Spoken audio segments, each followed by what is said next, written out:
Aproveitando, já relembro que, para quem não sabe, né, ou já ouviu pelo menos falar, que eu já fui pentecostal e neopentecostal. Inclusive, eu fui obreiro da Mundial, né? Não vou nem chamar de igreja, vou chamar de Mundial, tá? Da Mundial, fui obreiro quando eu estava em São Paulo, né? Durante um tempo eu voltei para São Paulo e tal, com minha esposa. Minha filha mais velha era bem pequenininha ainda, tinha uns 6 meses mais ou menos. E voltamos para São Paulo, né? E eu trabalhei lá um tempo e de repente eu conheci a Mundial. Eu larguei tudo, tudo. Eu era concursado lá em Ouro das Flores, guarda municipal. Pedi o emprego da prefeitura, eu pedi conta no caso, né? Da prefeitura. Larguei tudo, sabe, com essa vontade na época de mergulhar no neopentecostalismo, porque eu realmente acreditei na propaganda da televisão, né? De ver cultos onde você tem milagres, como no tempo dos apóstolos e tal. E fui, né? E passei durante um tempo lá, em São Paulo, certo? E comecei a congregar nessa igreja mundial. Em pouco tempo eu me tornei obreiro, tá? Me tornei obreiro. E eu posso lembrar de algumas coisas malucas que aconteciam lá, né? Ó, isso é o básico, você já sabe, né? O culto, a reunião que tinha lá. Nada que acontecia era bíblico. Parecia mais um leilão, né? Era um foco muito grande em besteiras, muito mais para no final fazer aquelas campanhas, não é? Os propósitos para poder no fim arrancar dinheiro das pessoas. A realidade era essa, tá? Cheguei ao ponto de me tornar o principal obreiro, junto ali ao pastor, não é? E já ser encaminhado para a sede para ir trabalhar diretamente com o apóstolo, né? E o que acontece? Isso não aconteceu, né? Eu não cheguei a ir para a sede porque na hora realmente eu declinei. E eu explico por quê, né? Eu comecei a perceber certas coisas depois de um tempo e eu não consegui mais permanecer ali, tá? Inclusive quando eu saí com ameaças, né? O pastor falou para mim bem assim, olha, ele tentou me convencer, eu disse que não quero ficar mais. E ele apontou para mim assim, falou para mim assim, olha, toma cuidado. Quer ir? Então vá. Mas toma cuidado para não cair nas garras de Satanás. Eu lembro como ontem disse, cara. Mas só para vocês perceberem o nível da loucura, não é? Não havia estudo, não havia uma pregação bíblica, não é? Os textos bíblicos usados eram aleatórios, não é? E não era uma pregação, não havia uma explicação, não havia nada. Era só uma tapia, entendeu? Ele ia falar as bobagens dele e usava só um versículo para poder tapear, tá?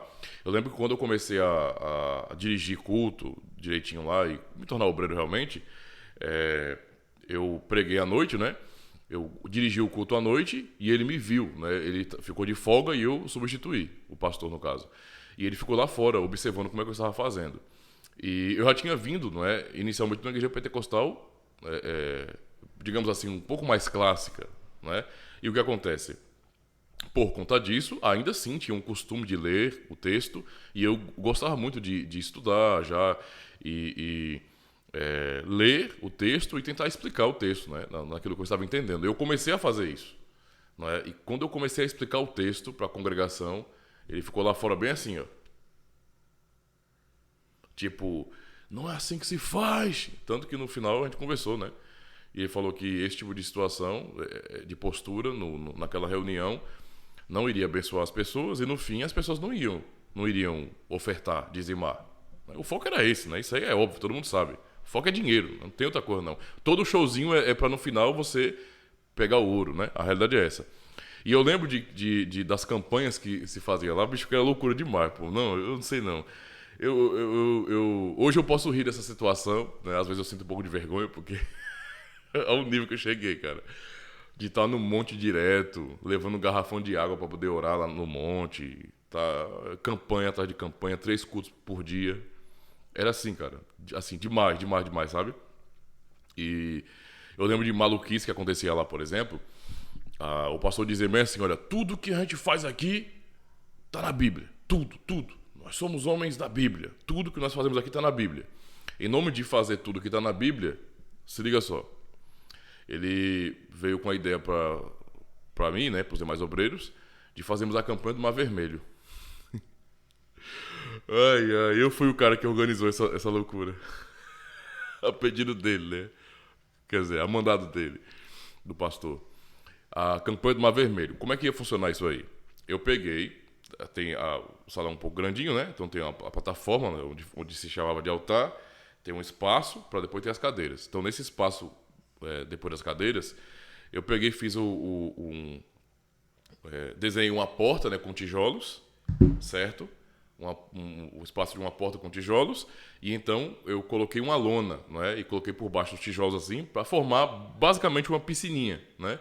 Um pouquinho de água ali, uma piscininha. Então enchemos de água, certo?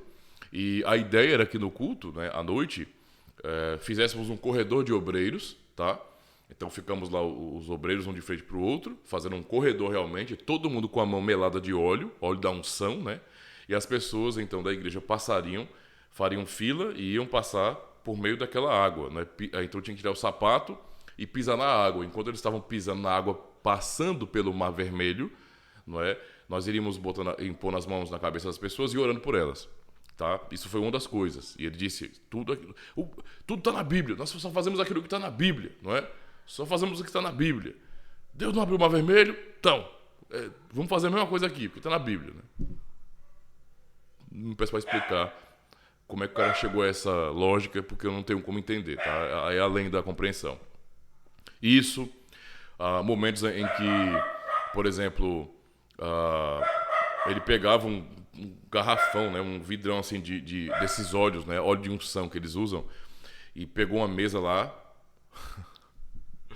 usando o Salmo 23, pô, tipo, prepara uma mesa, aí ele, até a questão mesa branca, não sei de onde alguém tirou isso, né, uma mesa diante dos meus inimigos e tal, e ele pegou a mesa forro de branco, botou um plástico por cima, né, e então pegou o óleo, o potão lá de óleo, derramou na mesa, aí ficou ensopadão na mesa de óleo, para as pessoas saírem de seus lugares, colocarem as mãos e se ungirem, né?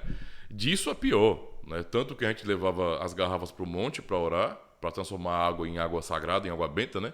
E colocava no filtro para as pessoas chegarem lá e ir lá no bebedouro e beber uma água sagrada. E isso e várias outras aberrações. Campanha de colocar o diabo na garrafa. Era a garrafa menor do que essa. Botar o diabo na garrafa PET. De chegar, dizer para poder a pessoa, de repente uma entidade, um demônio que estava atormentando na vida da pessoa, você ordenar, determinar que o demônio entrasse na garrafa, depois você tampava a garrafa para ele não sair mais. Então, agora o demônio está preso, está amarrado na sua vida. Esse tipo de aberração acontece o tempo todo nesse tipo de ambiente neopentecostal. Tá? O tempo todo. Eu já participei disso, eu sei como é que é. Eu digo para vocês, tá? É tudo um bando de palhaçada. Só mentira, charlatanismo puro, só para ganhar dinheiro. Não tem nada de Deus ali, cara. Nada, nada, nada, nada, nada. Não dá para poder salvar nada. Sabe o que é nada? Absolutamente nada. Eu não tô sendo radical, tô sendo realista. Não tem condições de você dar valor a nada ali. Tudo não passa de mentira, enganação, charlatanismo. É tudo uma palhaçada. É só isso. Só isso. Não é? Eu, muito antes, não é? Tinha pena de pessoas que se diziam enganadas. Que tem um monte de gente aí que se diz enganada. Porque eu fui enganada, porque o pastor roubou meu dinheiro. Eu pensava assim também. Mas depois que eu fui um obreiro neopentecostal, eu percebi que muitas pessoas, não foram enganadas, não. Elas se enganaram. O engano não veio de terceiros. Elas se enganaram. Elas se submeteram ao engano porque elas queriam muito bem ser como o seu líder. Não é? Queria ser como o seu apóstolo, não é? Andar de helicóptero, chegar na guerra de helicóptero, ser o bambambam. Então, em nome de ser como ele, que para eles era um exemplo, eles submetiam a tudo. Então, não eram pessoas enganadas, no fim, eram pessoas gananciosas.